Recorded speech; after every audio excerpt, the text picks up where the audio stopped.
Hello बच्चों, चलिए प्रश्न को देखते हैं।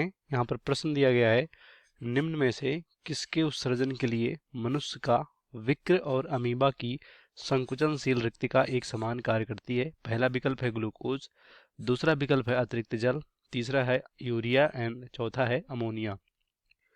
तो यहाँ पर सबसे पहले इस प्रश्न का हम देख लेते हैं मुख्य अवधारणा। मुख्य अवधारणा, तो यहाँ पर मुख्य अवधारणा देखेंगे हम। उत्सर्जी अंग के बारे में, या सिंपल बोल सकते हैं जीवों में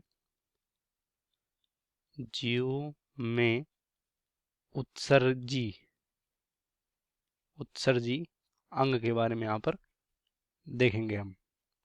तो यहाँ पर प्रश्न में क्या बोल रहे हैं? प्रश्न में कह रहे हैं कि उत्सर्जन के लिए मनुष्य का विक्र, तो जैसे कि यहाँ पर मनुष्य का जो यहाँ पर क्या होता है, विक्र होता है, किडनी, ये, और अमीबा में संकुचनशील रिक्तिका, संकुचनशील रिक्तिका अमीबा का एक समान किस तरह से कार्य करते हैं। तो बात करें जैसे कि सबसे पहले मानव की, मानव में बात करें, मानव में जो उत्सर्जी पदार्थ होता है वो क्या होता है? वो होता है अमोनिया। मतलब ये मानव के लिए कह सकते हैं हानिकारक पदार्थ होता है, तो शरीर में से जमा नहीं करते हैं, बल्कि उत्सर्जन के रास्ते, या कह सकते हो उत्सर्जी अंगों द्वारा इसे बाहर उत्सर्जी, या कह सकते हो निकाल दिया जाता है। तो यहाँ पर क्या है? अमोनिया। अमोनिया जो मानव में ये उत्सर्जी पदार्थ है, मतलब मानव के लिए हानिकारक पदार्थ है। तो अमोनिया का उत्सर्जन यहाँ पर किसके द्वारा होता है? विक्र यानी किडनी द्वारा। तो ऐसे ही यहाँ पर जो संकुचनशील अमीबा यहाँ पर क्या है?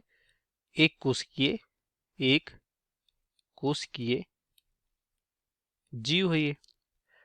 तो यहाँ पर इनका पूरा शरीर एक ही कोशिका में निहित होता है, या कह सकते हो पूरा शरीर इनका एक कोशिका से बना होता है। तो यहाँ पर इनमें उत्सर्जन के लिए यहाँ पर क्या पाया जाता है? संकुचनशील रिक्तिका पाया जाता है। क्या पाया जाता है? संकुचनशील रिक्तिका। अब ये संकुचनशील रिक्तिका एक कोशिकांग होता है, जो कि एक कोशिकीय जीव जैसे कि अमीबा में उत्सर्जन के लिए पाया जाता है। तो अब बात यहाँ पर आती है कि अमीबा में उत्सर्जी पदार्थ क्या होते हैं। तो अमीबा में उत्सर्जी पदार्थ भी क्या होते हैं? अमोनिया, और यहाँ पर CO2 यानी कार्बन डाइऑक्साइड।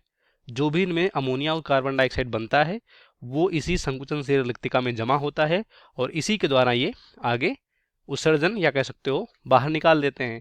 और इनमें जिस अंग द्वारा, ये कह सकते हो जिस संरचना द्वारा ये गति करते हैं, उसका नाम है कूटपाद। तो कूटपाद द्वारा ये भोजन करते हैं, कूटपाद।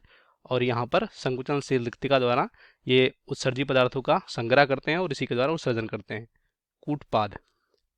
तो इस तरह से जो उत्सर्जन के लिए मनुष्य में विक्र है, और अमोनिया में संकुचनशील रिक्तिका एक तरह से कैसे काम करते हैं, किसके लिए उत्सर्जन के लिए काम करते हैं? अमोनिया के। तो हमारा पहला विकल्प है ग्लूकोज, ये गलत होगा।